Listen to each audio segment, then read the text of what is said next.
रोए रही हो, आप रो क्यों रही हो? हे लाला, मथुरा जाना जरूरी है क्या? जो जाना चाहे जाए, लेकिन तू ना जा। मैया आप हमें जाने क्यों नहीं देती? कहीं भी हमें जाने नहीं देती, अपने हृदय से ही लगाए रहती हो। अब हम बड़े हो गए हैं, हमारा भी मन करता है कि हम कहीं जाएं। आज तक किसी मेले को हमने देखा नहीं। गांव के सभी लोग जा रहे हैं, नंद बाबा भी जा रहे हैं, हम भी मेला देखने के लिए जाएंगे, हम भी मेला देखने के लिए जाएंगे। जैसे हमारे छोटे छोटे बालक मेला जाने की जिद करने लगते हैं, वैसे भगवान भी जिद करने लगे। मैया यशोदा कह रही, लाला मैं जानती हूँ तू जाएगा फिर लौट करके नहीं आएगा। मैया क्या कह रही हो?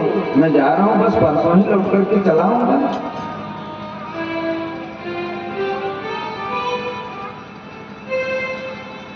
नहीं नहीं कान्हा, मैं जानती हूँ तू अपनी मैया के पास जा रहा है, अपनी मैया से मिलने के लिए जा रहा है। बताओ, जिस बात को आज तक कोई नहीं जाना, मैया यशोदा जान रही है। कन्हैया तू अपने मैया से मिलने के लिए जा रहा है ना, अब तू लौट करके नहीं आएगा, मैं जानती हूँ। भगवान आज मैया यशोदा को वचन देते हैं, हे भगवती मैं आपसे सत्य कहता हूँ, आपको और इस वृंदावन को छोड़कर मैं एक क्षण के लिए भी कहीं नहीं जा सकता। मैं आपको वचन दे रहा हूँ, हे भगवती, हे जगत जननी जगदम्बा, आप तो सब कुछ जानती ही हैं। मैं किस हेतु इस धरा पर आया हूँ, लेकिन बाल रूप में मैं सदा सर्वदा के लिए वृंदावन में ही रहूंगा। लीला रूप लेकर के मैं आगे बढ़ रहा हूँ भगवती। मैया के चरणों में भगवान प्रणाम की। एक गोपबाल गोपियां भी भगवान को जाने नहीं देना चाह रहे। हे कन्हैया हमें छोड़ करके न जाए, हम आपके बिना एक पल भी जीना नहीं सीखे हैं, रहना नहीं सीखे हैं। जिस दिन आपका दर्शन न मिले ना तो हम पागल हो जाते हैं। हे नाथ, थोड़ी सी तो हम पर दया करें, इतना क्रूर भी ना बने। भगवान सबको समझाते हैं, बताते हैं, जैसे तैसे विदा लेकर के अक्रूर जी के रथ पर बैठते। अक्रूर जी को भी सभी लोग कोसने लगते, हे अक्रूर तू तो बड़ा ही क्रूर है, तेरा नाम किसने अक्रूर रख दिया? हमारे प्राण को लेकर के जा रहा है, हम जिएंगे कैसे? कैसे जिएंगे हम? मेरी अखियाँ जादू भरी बिहारी जी में कब से खड़ी मेरी अखियाँ है जादू भरी बिहारी जी में कब से खड़ी मेरी अखियाँ है जादू भरी बिहारी जी में कब से खड़ी तेरी अखियाँ हैं।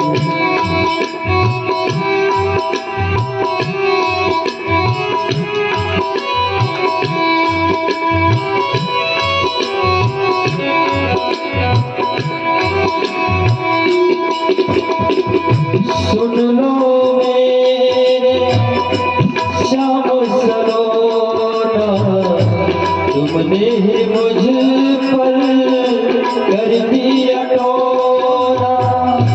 सुन लो मेरे श्याम सरोना, तुमने ही मुझ पर कर दिया टोना।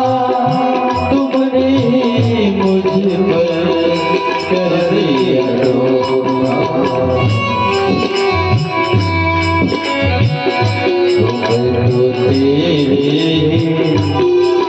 तो तेरे द्वार खड़ी बिहारी जी में कब से खड़ी अखियाँ है जादू भरी बिहारी जी में कब से खड़ी।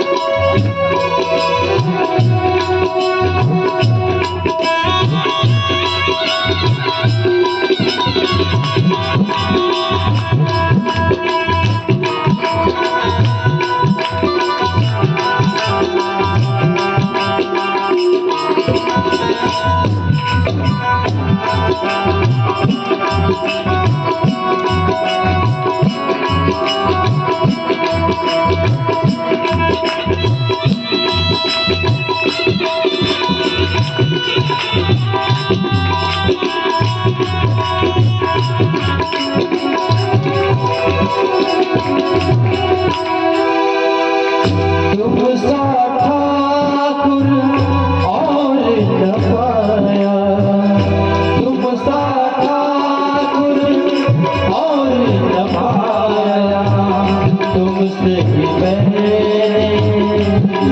लगाया।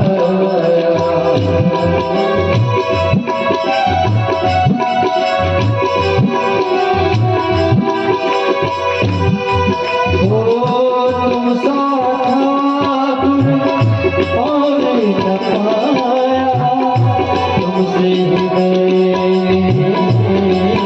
लगाया, तुमसे ही मैंने लगाया। मेरी अखियाँ है तुम्हीं से लड़ी, मेरी अखियाँ तुमसे लड़ी, बिहारी की मैं कब से खड़ी, मेरी अखियाँ जादू भरी, बिहारी की मैं कब से खड़ी।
कृपा करो हरिदास के स्वामी, बाके बिहारी अंतर्यामी, मेरी टूटे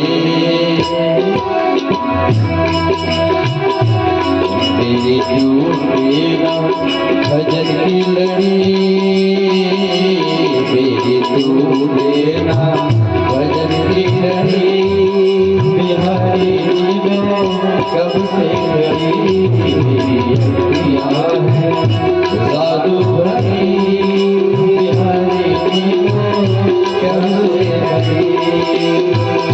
सुन लो श्याम सलोना,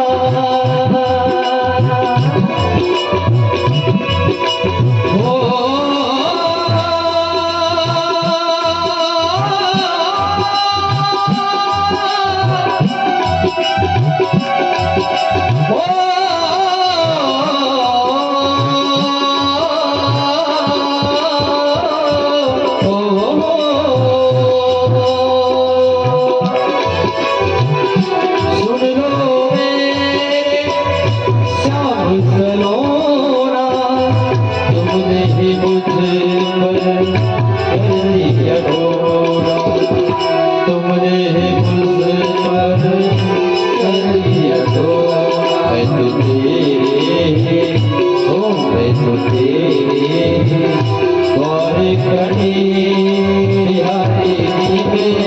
खड़ी साधु भरी, बिहारी कब से खड़ी, साधु भरी, बिहारी कब से खड़ी, साधु भरी मेरी अखियाँ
और सबके ऊपर अपनी कृपामय दृष्टि डालते हुए सबसे विदा लेकर के भगवान आगे बढ़े हैं क्रूर जी के साथ।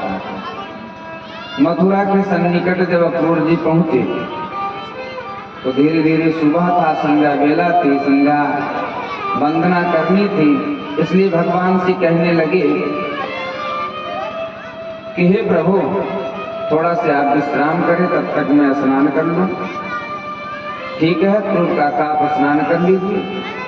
स्नान करने के लिए जैसे ही यमुना में प्रवेश किए, डुबकी लगाए, तो यमुना के भीतर में भगवान के सुंदर विग्रह का दर्शन किए।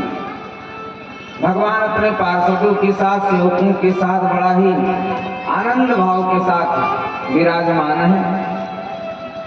अक्रूर जी को बड़ा ही आश्चर्य हुआ कि भला जल के भीतर कौन है।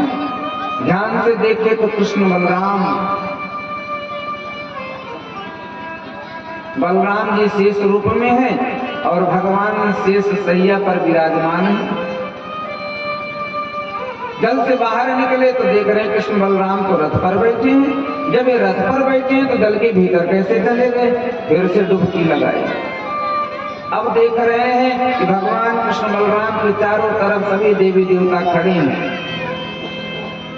कोई चवर डुला रहा है, कोई सुंदर नृत्य कर रहा है, कोई मृदंग छेड़ रहा है, कोई गा रहा है, कोई चरणों की सेवा कर रहा है, कोई मना रहा है।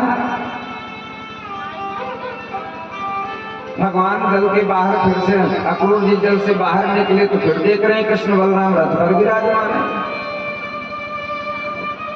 एक ऐसा भ्रम है मुझे। फिर से जल के भीतर डुबकी लगाए तो भगवान कहने लगे अक्रूर जी वहीं से देखते रहोगे कि पास में भी आओगे। धीरे धीरे अक्रूर जी भगवान के पास पहुंचे, चरणों में प्रणाम किए। भगवान कहने लगे अक्रूर जी अभी भी नहीं पहचाने। आंखों में अश्रु आ गए, अपने प्रेमाश्रु से भगवान के चरण को पखारे और जल से बाहर आए। कृष्ण बलराम जी के चरणों में बारंबार प्रणाम किए। हे प्रभु हमारे भ्रम को दूर करने के लिए आप बड़ी दिव्य लीला किए, बहुत बहुत साधुवाद, धन्यवाद। रथ पर सवार होकर अक्रूर जी मथुरा के लिए प्रस्थान किए और मथुरा पहुंचे तो भगवान कहने लगे काका आप अपने भवन में चलिए, हम बाल सखाओं के साथ, बलराम भैया के साथ मथुरा की शोभा देखना चाहते हैं। सुने हैं कि मथुरा बहुत ही सुंदर है।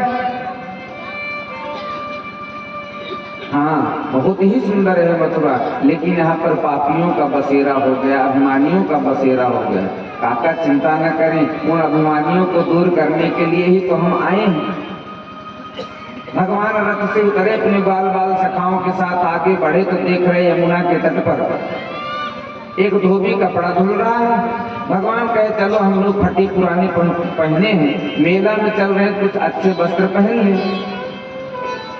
धोबी मामा के पास गए, धोबी मामा हमें थोड़ा सा सुंदर वस्त्र दे दो, हम लोग मेला में जा रहे हैं। धोबी भगवान को देखते ही फटकार लगाने लगे, अरे ग्वाले कहेंगे चले जाए यहाँ से, ऐसे सुंदर रेशमी वस्त्र कभी स्वप्न में भी देखे हैं? ये सब महाराज कंस के वस्त्र हैं, इसे छूना भी मत। भगवान को क्रोध आया, दौड़ करके एक हाथ कान के नीचे दिए और उसका राम राम सत्य हो गया। बोले भक्त वत्सल भगवान की। भगवान विचार कर रहे हैं कि त्रेता युग में जितने भी अयोध्यावासी थे सबको हम साकेत लेकर के चले गए, लेकिन यही एक महापापी छूट गया था, आज इसका उद्धार कर दें, नहीं तो नरक में ही पड़ा रहेगा।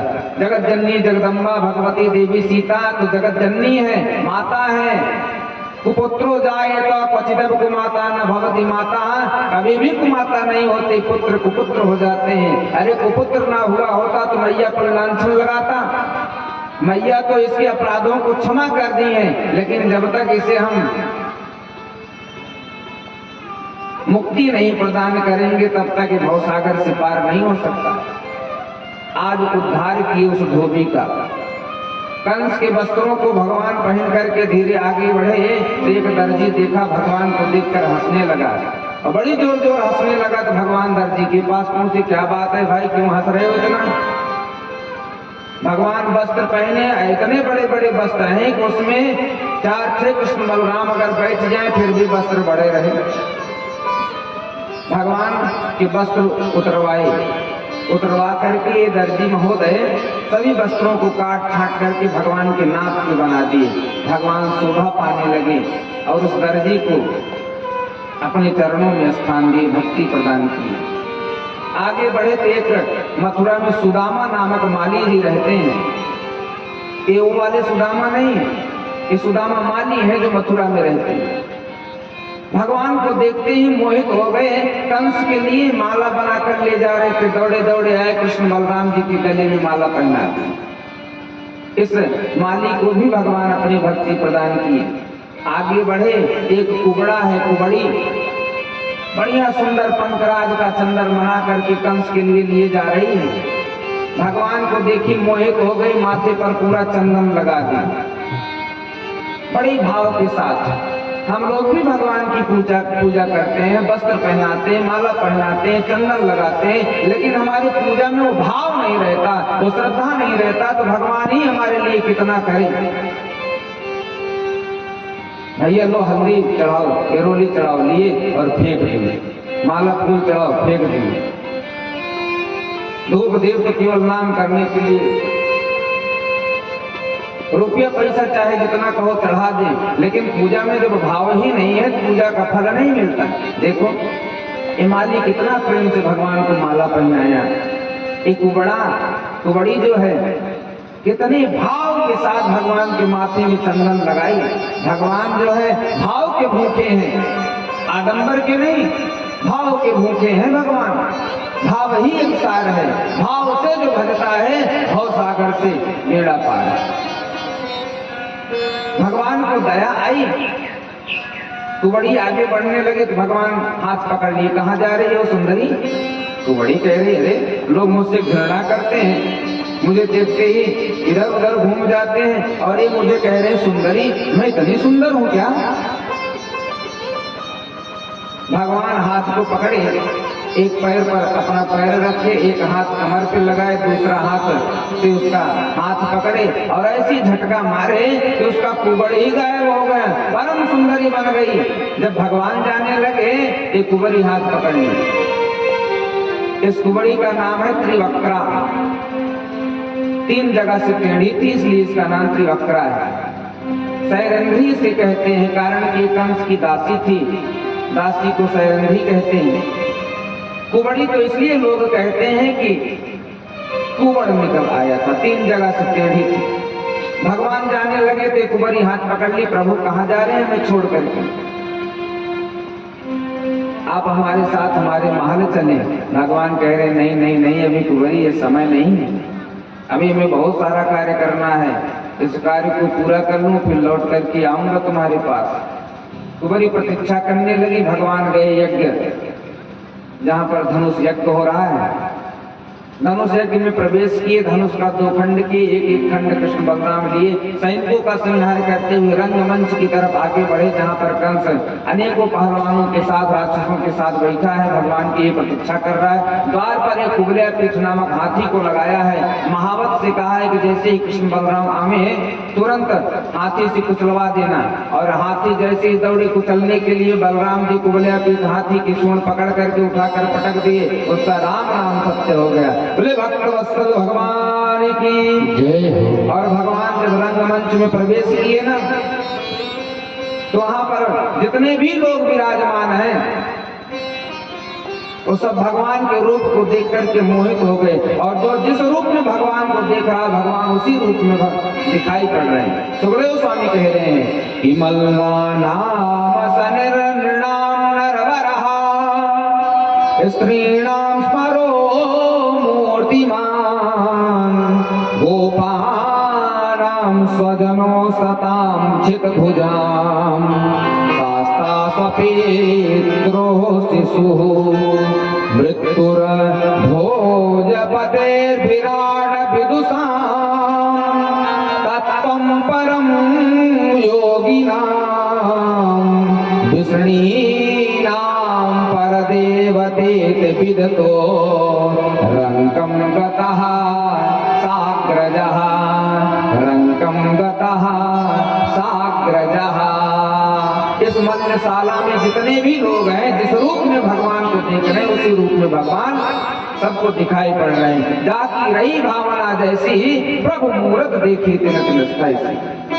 जो राजकुमारियां हैं भगवान को राजकुमार के रूप में देख रहे हैं, और जो नंद बाबा हैं जो भगवान को बाल रूप में देख रहे हैं, भगवान सबको पुत्र रूप में दिखाई पड़ रहे हैं। जितने योद्धा हैं भगवान सबको महायोद्धा के रूप में दिखाई पड़ रहे हैं। कंस को मृत्युर भोजपति भोजराज कंस को तो भगवान साक्षात मृत्यु दिखाई पड़ रहे हैं, काल रूप में दिखाई पड़ रहे हैं। भगवान धीरे धीरे आगे बढ़ने लगे तो मधुशाला में चाणूर मुष्टिक सल कौशल खड़े थे। भगवान से कहने लगे, कन्हैया कहाँ जा रहा, दो दो हाथ हो जाए। भगवान कह रहे, नहीं नहीं नहीं, मैं आपके साथ लड़ नहीं सकता। क्यों नहीं लड़ सकते हो? अरे आप इतने बड़े हो, मैं छोटा सा बालक हूँ, हमारी आपकी क्या जोड़ी है। नंद बाबा लोग भी कहने लगे, हाँ हाँ बात सही है, अभी कन्हैया इतना छोटा है, आप इतने बड़े बड़े पहलवान हो। नहीं नहीं, मेरा कन्हैया आपसे नहीं लड़ेगा। चाणूर नंद बाबा से कहने लगा, हे नंद बाबा, अभी तुम इन्हें बालक ही समझते हो क्या? कि ना बालो न किशोरस्तम बलस्य बलिनाम बलः। नंद बाबा, अभी इन्हें आप समझ नहीं पाए क्या? हम लोग इतनी दूर से इन्हें समझ लिए, जान लिए, आप इनके साथ रहते हुए इन्हें नहीं पहचान पाए। सीताराम, ये कैसे हो गए? कि ना बालो न किशोरस्तम बलस्य बलिनाम बलः लीलयुभ हतोयेन सहस्रदुपसत्तभृतः ना बालो न किशोरस्तम बलस्य बलिनाम बलः। ये न बालक है न किशोर है, समस्त बलवानों की भी बलवान है। अरे ये तो लीला रूप में बालक बने हैं, लीला कर रहे हैं, अभी इनकी लीला को समझ नहीं पाए।